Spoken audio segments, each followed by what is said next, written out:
एक बार की बात है, एक तालाब में दो मछलियां और एक मेढक साथ रहा करते थे। एक मछली का नाम शतबुद्धि और दूसरी का नाम सहस्त्रबुद्धि था। वहीं मेढक का नाम एकबुद्धि था। मछलियों को अपनी बुद्धि पर बड़ा घमंड था, लेकिन मेढक अपनी बुद्धि पर कभी घमंड नहीं करता था। फिर भी तीनों आपस में बहुत अच्छे दोस्त थे। तीनों इकट्ठे तालाब में एक साथ घूमा करते थे और हमेशा साथ रहते थे। जब भी कोई समस्या आती, तो तीनों साथ मिलकर उससे निपटते थे। एक दिन नदी के किनारे से मछुआरे जा रहे थे। उन्होंने देखा कि तालाब मछलियों में भरा हुआ है। मछुआरों ने कहा, हम कल सुबह यहाँ आएंगे और बहुत सारी मछलियाँ पकड़ कर ले जाएंगे। मेढक ने मछुआरों की सारी बातें सुन ली थी। वह तालाब में मौजूद सभी की जान बचाने के लिए अपने दोस्तों के पास गया। उसने शतबुद्धि और सहस्त्रबुद्धि को मछुआरों की सारी बात बताई। एकबुद्धि मेढक ने कहा, उन्हें अपनी जान बचाने के लिए कुछ करना चाहिए। दोनों मछलियां कहने लगीं, हम मछुआरों के डर से अपने पूर्वजों की जगह छोड़कर नहीं जा सकते हैं। दोनों ने फिर कहा, हमें डरने की जरूरत नहीं है।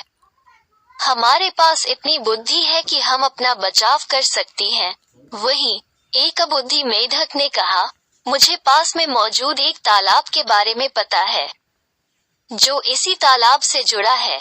उसने तालाब के अन्य जीवों को भी साथ चलने को कहा, लेकिन कोई भी एकबुद्धि मेढक के साथ जाने को तैयार नहीं था, क्योंकि सभी को शतबुद्धि और सहस्त्रबुद्धि पर भरोसा था कि वो उन सब की जान बचा लेंगी।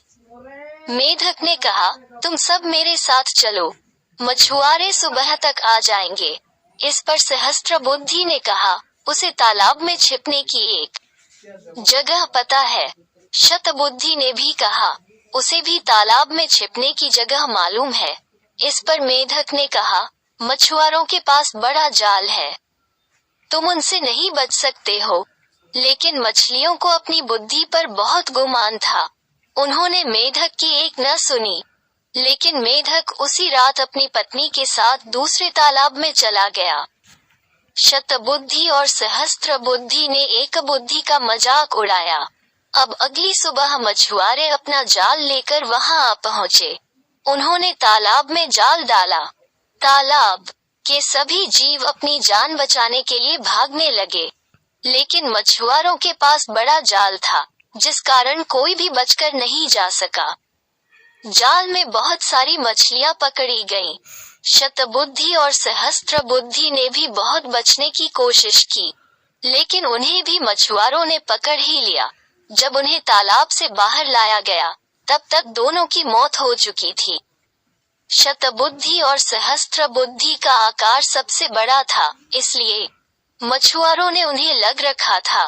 उन्होंने बाकी मछलियों को एक टोकरी में डाला, जबकि शतबुद्धि और सहस्त्रबुद्धि को कंधे पर उठाकर चल दिए।